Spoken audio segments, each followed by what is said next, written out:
Ilhan ওমরের সম্পদ তদন্তের ঘোষণা ট্রাম্পের। ভারত ইউ বাণিজ্য চুক্তি চূড়ান্ত কেন চুক্তিটি গুরুত্বপূর্ণ? বাণিজ্যের নতুন মাইলফলকে ভারত ও রাশিয়া। যুক্তরাষ্ট্রের সঙ্গে নতুন নিরাপত্তা চুক্তির প্রস্তুতি ইসরায়েলের। মধ্যপ্রাচ্যে মার্কিন রণতরী উত্তেজনা চরমে। যুক্তরাষ্ট্রের প্রেসিডেন্ট ডোনাল্ড ট্রাম্প কংগ্রেসের ডেমোক্র্যাট সদস্য ইলহান ওমরের সম্পদের বিষয়ে তদন্ত শুরুর ঘোষণা দিয়েছেন। তিনি সামাজিক যোগাযোগ মাধ্যমে এ কথা জানান। মিনেসোটার মিনিয়াপোলিসে এক বিক্ষোভকারী অ্যালেক্স প্রেট্টি পুলিশের গুলিতে নিহত হওয়ার পর সেখানে বিক্ষোভ চলছে। এই ঘটনায় প্রশাসন সমালোচনার মুখে পড়েছে।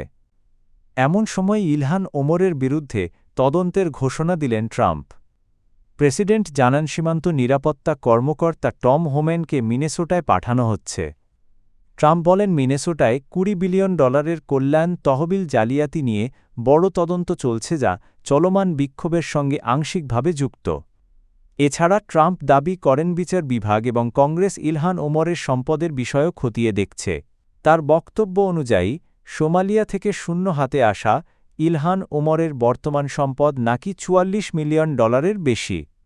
এর আগে ট্রাম্প ইলহান ওমরের বিরুদ্ধে আর্থিক ও রাজনৈতিক অপরাধের তদন্ত দাবি করেছিলেন।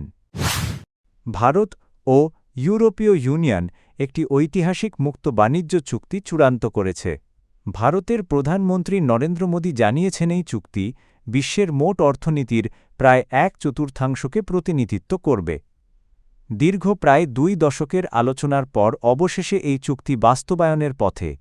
এর ফলে ভারত তার বিশাল বাজার ইউরোপীয় ইউনিয়নের 27টি দেশের জন্য আরও উন্মুক্ত করবে। বর্তমানে ইউ ভারতের সবচেয়ে বড় বাণিজ্যিক অংশীদার। প্রধানমন্ত্রী মোদী বলেন এই চুক্তিকে বিশ্ববাসী সব চুক্তির মা বলছে। তার দাবি এতে ভারতের 140 কোটি মানুষ ও ইউরোপের লাখো মানুষ নতুন অর্থনৈতিক সুযোগ পাবে। চুক্তিটি বৈশ্বিক জিডিপির প্রায় 25% এবং বৈশ্বিক বাণিজ্যের 1/3 সঙ্গে যুক্ত। মঙ্গলবার নয়াদিল্লিতে ভারত ইউ শীর্ষ সম্মেলনে মোদী ও ইউরোপীয় কমিশনের প্রেসিডেন্ট উর্সুলা ফন ডার লেয়ন চুক্তির বিস্তারিত ঘোষণা দেবেন বলে ধারণা করা হচ্ছে।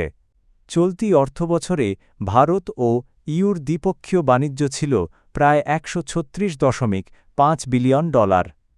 এই চুক্তি এমন সময়ে এলো যখন যুক্তরাষ্ট্রকে ঘিরে বৈশ্বিক বাণিজ্যে অনিশ্চয়তা বাড়ছে। প্রেসিডেন্ট ডোনাল্ড ট্রাম্প ভারতের পণ্যে 50% শুল্ক আরোপ করেছেন, আর ভারত যুক্তরাষ্ট্রের বাণিজ্য চুক্তিও ভেস্তে গেছে। ভারত ও রাশিয়ার দীর্ঘদিনের বন্ধুত্ব এবার পৌঁছাচ্ছে নতুন উচ্চতায়। দুই দেশ আগামী 2030 সালের মধ্যে দ্বিপাক্ষিক বাণিজ্য $100 বিলিয়ন উন্নীত করার লক্ষ্যে একটি বড় বাণিজ্য চুক্তি স্বাক্ষর করেছে। মস্কোয় নিযুক্ত ভারতীয় রাষ্ট্রদূত বিনয় কুমার ভারতের প্রজাতন্ত্র দিবসে দেওয়া এক সাক্ষাৎকারে বিষয়টি নিশ্চিত করেন। তিনি জানান রাশিয়ার প্রেসিডেন্ট ভ্লাদিমির পুতিন এই প্রস্তাবে সম্মতি দেওয়ার পর দুই দেশের শীর্ষ কর্মকর্তারা আনুষ্ঠানিকভাবে চুক্তি সম্পন্ন করেছেন। রাষ্ট্রদূত বলেন গত বছর ভারত রাশিয়া বাণিজ্য সম্পর্কে একটি গুরুত্বপূর্ণ মাইলফলক অর্জিত হয়েছে। লক্ষ্য পূরণে ইতোমধ্যে প্রয়োজনীয় পদক্ষেপ নেওয়া শুরু হয়েছে এবং নতুন খাত যুক্ত করে বাণিজ্য সম্প্রসারণ করা হচ্ছে। বর্তমানে দুই দেশের বাণিজ্যে বড় অংশ জুড়ে রয়েছে রাশিয়ার অপরিশোধিত তেল। 2024-25 অর্থবছরে দ্বিপাক্ষিক বাণিজ্য দাঁড়িয়েছে রেকর্ড $68.7 বিলিয়ন। বাণিজ্য সহজ করতে ভারত ও রাশিয়া রুপি ও রুবলে লেনদেন চালু রেখেছে। এতে আন্তর্জাতিক বাণিজ্যে ডলারের ওপর নির্ভরতা কমবে বলে আশা করা হচ্ছে। ইসরায়েল যুক্তরাষ্ট্রের সঙ্গে নতুন 10 বছর মেয়াদী নিরাপত্তা চুক্তি নিয়ে আলোচনা শুরু করার প্রস্তুতি নিচ্ছে। লক্ষ্য মার্কিন সামরিক সহায়তা অব্যাহত রাখা, তবে ধীরে ধীরে নগদ সহায়তার ওপর নির্ভরতা কমানো। ফিন্যান্সিয়াল টাইমসের বরাতে জানা গেছে ইসরায়েল চায় ভবিষ্যতে সরাসরি অর্থ সহায়তার বদলে যৌথ সামরিক ও প্রতিরক্ষা প্রকল্পে বেশি গুরুত্ব দিতে। ইসরায়েলের প্রতিরক্ষা মন্ত্রণালয়ের সাবেক আর্থিক উপদেষ্টা গিল পিনখাস জানিয়েছেন আগামী কয়েক সপ্তাহের মধ্যেই এই আলোচনা শুরু হতে পারে।